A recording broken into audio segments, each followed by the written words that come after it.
10 10 10 రెళ్ళ 20 10 మూళ్ళ 30 10 నాళ్ళ 40 యాదమ్మా ఏమిటా చప్పుడు? పాప చదువుకుంటోంది.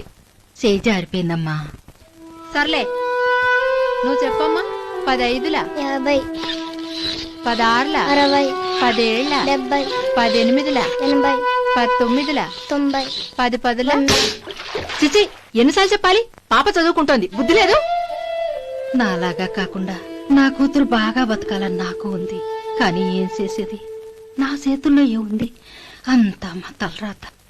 చూడమ్మా, అలా తలరాతను తిట్టుకుంటూ కూర్చుంటే కుదరదు.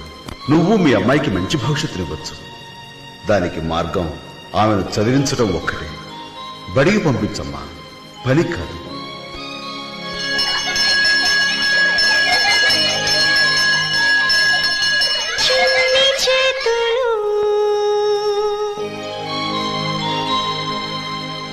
శ్రమ విడిచిపెట్టాలి, పుస్తకం పట్టాలి. ఇది ILO ప్రాజెక్ట్.